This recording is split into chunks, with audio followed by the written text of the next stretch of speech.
This is the new BMW 4 Series Gran Coupe, and it's a little bit like Burberry. You see, to be honest, you're paying a bit extra for the name over a 3 Series, which would be a bit more like this other brand I wear called Luke. So in this video I'm going to find out, is this worth the extra for the added kudos of having a 4 over a 3 and for a slightly swoopier, more fashionable design? Well, in this video we're going to find out, because I'm going to talk you through the exterior, the interior, the practicality of this car. I'm going to check out its tech, take it for a drive, and I think I'm going to launch it as well, because this is the M440i version with a turbocharged 3-litre engine. Anyway, I'm Matt Watson and you're watching carwow. Let's start this video by talking about the design, because that's why you're paying extra for this 4 Series Gran Coupe over a 3 Series. So this is the main thing here, this swooping roof line which comes down to just this short little boot bit here. There you do have a bit of a spoiler there. Looks nice from the rear. This is the M440i model, as denoted by this badge here, which means that it's a bit more aggressive looking because it's sportier. So you get a deeper rear bumper on it and a fake diffuser and some exaggerated exhaust surrounds. Though models down the range do have real exhaust, they're just like normal round ones without the exaggeration. Moving down the side, oh, well, before we do, look, the M440i gets smoked effect for the taillights. Nice. Now, wheel sizes start at 18 inches, rising to 20s, and as standard on the M440i, you get 19s. Weird that this is my favourite feature, actually. The door handles. See, on the 3 Series, the door handles look, whereas these, look, they're flush. And then, because it's a coupe, not a coupe because it's got 4 doors, look, frameless windows, coupe, although it's not coupe. And that swooping roof line. We're going to see what that does to practicality a little later on in this video. Moving down the side, look, this one's got side skirts because it's the M440i, and it's got the M-Star door mirrors. The standard car doesn't have that. We've got some air breathers there. They're not fake, they're real. Then if you go to the front, it's dominated by this grille. Now, have you got used to that grille yet? Do you like it yet? Let me know in the comments below. This being the M440i model, you get a more aggressive sporty front bumper there with this U shape. As standard, you get LED lights there. This has the upgraded laser lights. You know what, I quite like it in this, what is this, maroon colour? Burgundy? I don't know. Anyway, the 4 Series Gran Coupe starts from £42,000, which is £9,000 more than the starting price for the 3 Series. Here on the inside, the 4 Series Gran Coupe seems identical to a 3 Series. However, unlike the 3 Series, you can only get the 4 Series Gran Coupe in M Sport trim and above, and that's actually quite a good thing because it means that you get a sporty steering wheel. You get the larger infotainment system as well, and the infotainment system is good. It's nice and responsive, it's easy to use. Though to tell you the truth, I've got a 3 Series. I don't really use BMW's own system. I just connect with Apple CarPlay or Android Auto. Well, actually Android Auto because I'm an Android guy, and I do that wirelessly. That brings me on to the digital driver's display. It's nice to have it, and you can see what's going on. It's just a little bit dark and dull, and it's definitely not the best system on the market. Right, another thing I want to show on this, guys, look, oh, carbon fibre trim. That's not standard. And these seats, sport seats, they're not standard either. They're a £900 option. But that brings me on to the seating position, because regardless of which seats you go for in this 4 Series Gran Coupe, the seating position is nice. You can sit low, though there's plenty of adjustments, so you can sit high if you're a short arse, and there's lots of adjustment in the steering wheel, and the position of it is just right, nice and sporty. And sometimes with BMWs, when you have the manuals, the pedals are offset to the right, so you can feel a bit twisted behind the wheel. But all 4 Series Gran Coupes come with an automatic gearbox as standard, and that's another reason for the price differential, the starting price differential over the 3 Series. Other than that, you've got the same kind of practicality as the 3 Series, even though it's a sporty looking car. So here in the front, look, we've got some wireless charging there for your mobile phone, a couple of cup holders, a USB port there, a 12-volt socket if you're really old fashioned and they've got a Thompson or something, which you don't need because you're going to use that anyway. And look, the glove box is a decent size. We've got some more storage under here, USB-C port there if you've got a more modern phone like me. And then here, look, you've got some extra storage, which is lined with felt, and I actually find that a good place to, where have I put them? Yes. To put your keys when you've got keyless go. And because it's lined with felt, you don't get a rattling sound when you go over bumps. Now, quality in here is actually really, really good. So I think BMW's perceived build quality is better than Mercedes and Audi. It really is. Just the quality of the materials is just a bit nicer. The design, though, it's a little bit conservative, but at least you've got like separate climate control buttons from the infotainment system, unlike some other cars nowadays. So that's nice and easy to use. But it's not the most flashy looking car on the inside. But one thing that does stand out is the fact that even down here, you've got a soft touch material on the door bin. Speaking of which, I haven't shown you that, have I? Look, you can fit a decent sized bowl in the door bin, which is good. Yeah, it's nice, this interior. Here in the back of the 4 Series Gran Coupe, it's a tale of good and bad. The good is that it's definitely more roomy than the normal 4 Series Coupe. Also, you have 3 seats in the back rather than just 2. So would you want to sit with 3 people in the back of here? Only for very, very short distances. And that brings me on to the bads. You see, there doesn't seem to be quite as much knee room in the back of a normal 3 Series. And I don't know whether it's these sport seats, but they seem to be quite low, so you can't really stretch your feet out underneath the seats in front. I also think that this seat here in the back is slightly lower to the floor than in the 3 Series, so you feel a little bit more like you're sitting in a stress position with less under thigh support. And then there's the headroom. So I'm sitting up and I'm fine. I have just about got enough headroom, but people over 6 foot are going to struggle because of that sloping roof line. It's not all bad though. You get 3-zone climate control as standard across the range, which is another reason for that higher starting price of the 4 Series Gran Coupe compared to the normal BMW 3 Series. And you've got 2 USB ports here in the back as well. Some other features which are worth mentioning. Look, good old covered cup holders in the armrest and proper through loading, yes. Door bins are a decent size as well in the rear, and you have flip up Isofix anchor covers. In fact, the Isofix is really easy to get to. And even though this car's doors aren't the largest and you've got that sloping roof line, it's actually quite easy to fit even a big rear facing child seat in here, so that's good. Still, if you want a sleek, sporty looking German car with 4 doors, click on the pop out banner up there. I'll follow the link in the description to see my review of a car that's very similar to this, but a lot roomier. Let's move on to the boot, because look at this.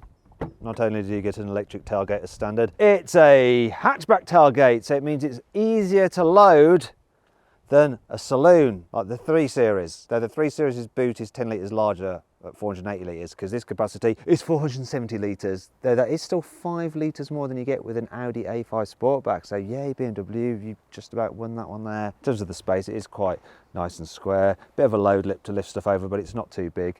There's some net here to keep things in place, some hookage, and look, we've got the 12-volt socket there and some other tie-down points as well. And that does my head in about this though, look. There's no releases for the seats here in the boot, and you can't quite get your hand in there because of the shape of this part of the body. So you do have to walk around to fold down the rear seats. Look, I'm just gonna do it like this.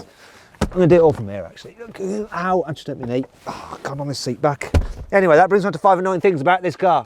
Look how far the rear windows don't go down. Despite this sleeker roofline, the 4 Series Gran Coupe is actually less aerodynamic than the more boxy 3 Series. It's also heavier as well, and those 2 factors will mean it's less efficient. If you get these optional sporty front seats, then the integrated headrests and the wideness of them means that they do block your view forward if you're sat in the back, which is a bit annoying. If you have your phone on the wireless charging pad and then someone gets and puts their phone charger in there like that, it's quite hard to get this out past it, and you end up like damaging either your cable or that socket. While this hard load cover does feel expensive, there's nowhere to store it in the car, so there's no false floor when you're loading the boot full. Also, if you really want to ram it as full as you can get it, you also have to remove this cover here like that. There's nowhere to put that either. It's not all negative though. Here's 5 good things about this car. The 420D and this M440i version have a mild hybrid system, so when you brake it recoups the energy, puts it in a battery, and they can use it to supplement the energy when you accelerate. As a result, this car's efficiency is pretty good for a high performance 6-cylinder. I've averaged 32.6 out of it, but on a motorway run I actually got up to 40 miles per gallon, which is nuts considering how quick this is.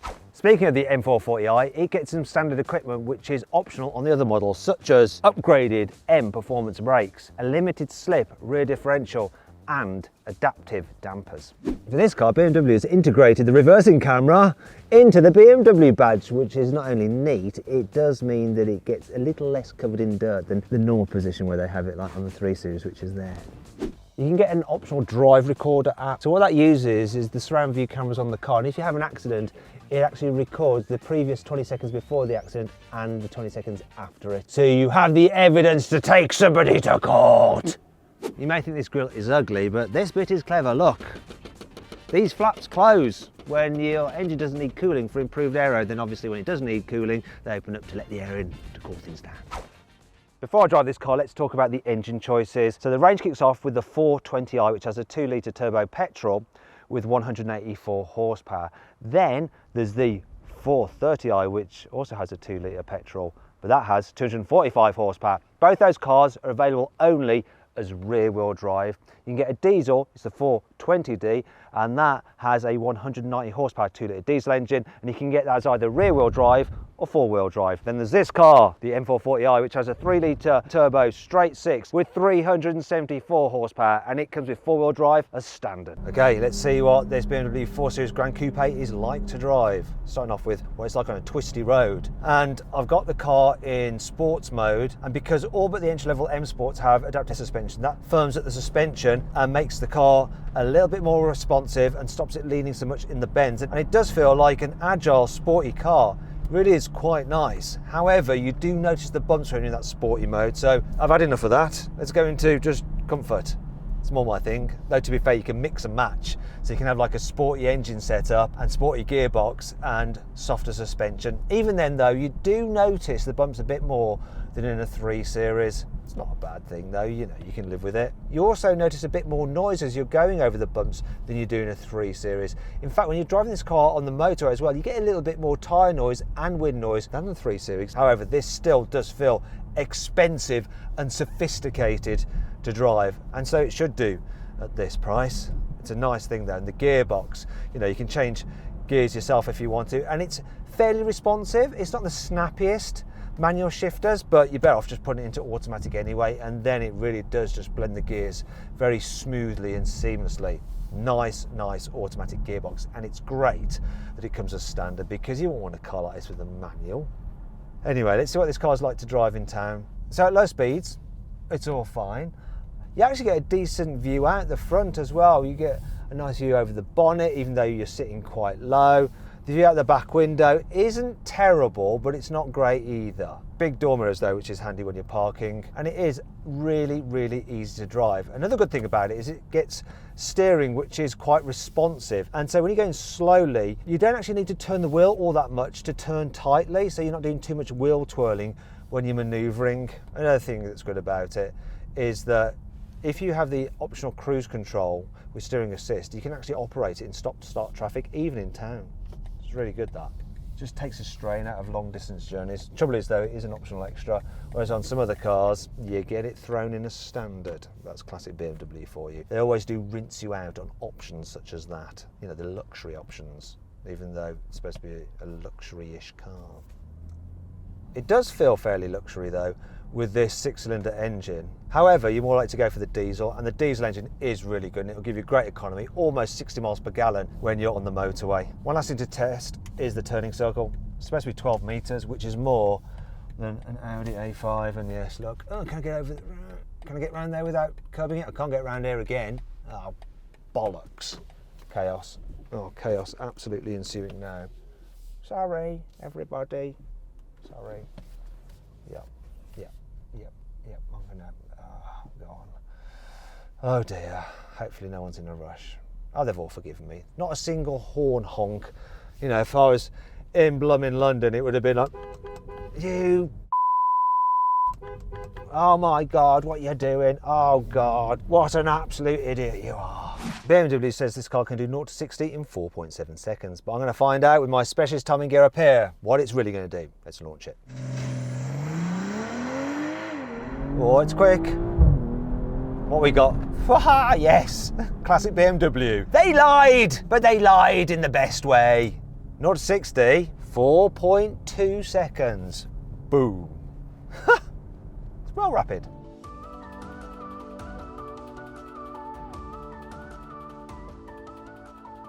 So then, what's my final verdict on the BMW 4 Series Gran Coupe? Should you avoid it? Should you consider it? Should you shortlist it?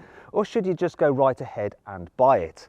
Well, I reckon you should consider the 4 Series Gran Coupe, because while it's technically a very good car, if you want a proper coupe, get the 4 Series, and if you want a practical family car that looks good, get the 3 Series, because it's less expensive and a bit more practical. And that's the end of that then, isn't it? Well, actually it's not, because don't forget, if you enjoyed the video, give it a like. If you didn't, give it a dislike. Let me know some of the videos you'd like me to do in the comments below. Click on those windows there for some more videos, and on that box there to go to CarWow to see how much money you can save on new car.